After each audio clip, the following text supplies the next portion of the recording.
ang Biblia na ano po ang batayan ng talagang sinulat na ito ng mga apostol? Saan po nagmula ang Biblia? Unang-una, ang Biblia po nanggaling doon sa tinatawag na Holy Land, sa bansang Israel. Doon po naisulat ang karamihan yan, mula sa matandang tipan hanggang sa mga aklat ng matanda at bagong tipan. Ang unang-unang aklat po ay sinulat ni Propeta Moises hanggang doon sa ikalimang aklat. Pagkatapos yung aklat ng mga hari, mga hukom, mga propeta. Pagdating sa panahon ng ating Panginoon Jesucristo, ay isinulat naman po ng mga ebanghelista at mga apostol ang mga ebanghelyo. Pagkatapos, pagdating sa panahon ni San Pablo, isinulat naman po niya ang mga epistola sa iba't ibang lugar sa Asia Minor. Yan po ang pinagsama-sama ng mundo. Ibig ko sabihin doon sa salitang pinagsama-sama ng mundo, while the Catholic Church claims that they are the ones responsible in collecting the books of the Bible, I disagree. I do not believe so. Marami pong mga tao na nagpasimula na mag-compile nito o magsama-sama nito. Isa rito yung tinatawag na essence o yung Essenic community na nakatira doon sa mga yungib ng Qumran noong araw, kung saan natagpuan yung tinatawag nating the Dead Sea Scrolls. Ito po ay isang komunidad ng mga nagsusulat na responsible para tipunin yung mga aklat na available doon sa kanilang panahon. Pagdating naman po dito sa ating panahon, while the Catholic Church claim na sila raw ang nagsama-sama nito, hindi po totoo ito dahil kung ang aasahan natin ay ang Iglesia Katolika, wala tayong dadat ng Biblia sa mundo, mga kababayan. Ba't ko po sinasabi ito? Mayroong isang papa sa Roma, nagpasulog ng mayroong 500 kopya ng Biblia. May paring Katoliko na nagsabing ang Biblia raw po ay isang aklat na nilimbag sa impyerno. Kaya hindi totoo na sila ang nagsama-sama niyan. Meron pong mga tao ng araw na naging mga kasangkapan ng Diyos para pagsama-samahin yan.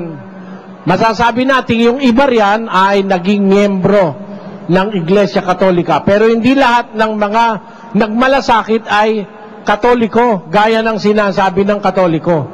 Actually, mayroong mga panahon, yan pong Biblia ay ipinagbawal basahin ng Iglesia Katolika. Ang tawag diyan sa ating sa panahon ng Kastila dito sa ating bansa, tinatawag yang libro sikreto. Dahil ayaw ngang ipabasa ng mga otoridad Katoliko ang Biblia nung panahong naghahari sila dito sa ating bansa at sa iba't ibang panig ng mundo.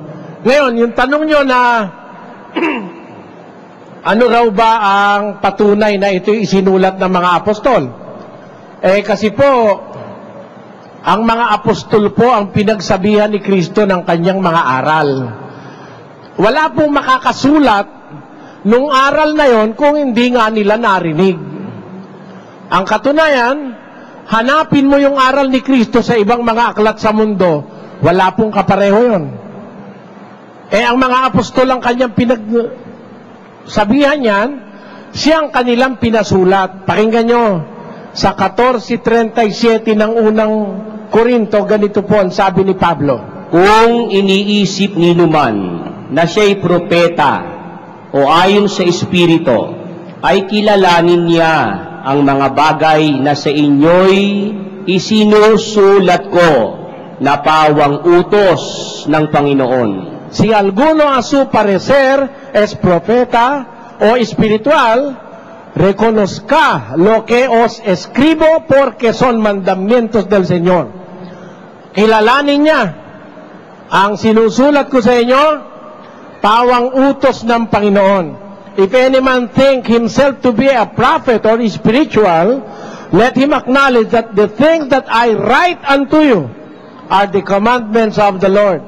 Therefore, ang sabi po ni San Pablo, ang mga isinusulat ko sa inyo, pawang utos ng Panginoon. Kaya po sila ang nagsulat dahil sila inutusan. Ang katunayan, ang isa pang apostol ay mayroong ganitong patotoo. Sa unang Juan 1:3 hanggang 4. Pakinggan nyo. Yaong aming nakita at narinig ay siya rin naming ibinabalita sa inyo. Ayun, yung nakita namin, yung narinig namin, siyang ibinabalita namin sa inyo. Paano nila ibinalita? Pakinggan nyo sa 4. At ang mga bagay na ito ay aming isinusulat upang ang ating kagalakan ay malubos. Y estas cosas os escribimos para que vuestro gozo sea cumplido. Sinabi po ng mga apostol, ang mga bagay na nakita namin at narinig, siya naming isinusulat. Ibinabalita namin sa inyo. Kaya po naniniwala ako, mga apostol nga, ang nagsulat nito. Ganito po kasi, sa isang intelligent student of the scriptures, we may be sure that really the apostles were the ones who wrote the books of the Old or the New Testament. Why? Ganito po yan, mga kapatid. Ikumpara nyo ang Biblia sa lahat ng aklat na sinulat ng tao. Wala pong parallelism. Walang matibay na pagbabatayan para pagparehohin mo magkaiba. Pinag-aralan ko po ang Vedas ng mga Hindus, ang Quran ng mga Muslim, yung librong sinulat ni Shoghi Effendi ng Baha'i Faith, yung mga libro ng Mason. Binasa ko po ang mga libro ng Taoism, kung tawagin ng iba ay Taoism, Taoism. Yung ibang mga libro ni Confucius, yung philosophy ng mga famous philosophers sa mundo. I came to that conclusion that the Bible did not come from man. It did not originate from the thinking or the thoughts of man. You see, one striking verse in the Bible was written by a later evangelist in the person of Luke. May sinasabi pong ganito si San Lucas sa 20:34, 35 ng gawa. Pakinggan niyo, mga kapatid. Hindi ko inimbot ang pilak ni Numan o ang ginto o ang pananamit. Nalalaman din ninyo na ang mga kamay na ito ay nangaglilingkod sa mga kinakailangan ko at sa aking mga kasamahan. Tignan niyo, dito nagsasalita si Pablo ng kanyang ginawa bilang mangangaral. Sabi niya, hindi ko inimbot ang pilak, ang ginto, ang pananamit, ni Numan. Paano yun sa English, Sister Luz? I have coveted no man's silver, or gold, or apparel. Yea, ye yourselves know that these hands have ministered unto my necessities, and to them that were with me. Yan. Ito salita ng mangangaral ito Ang common concept of preachers and leaders, makikita nyo sa kanilang mga libro.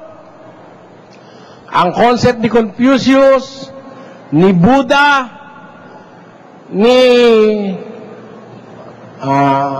Manalo, kung gusto nyo ng local.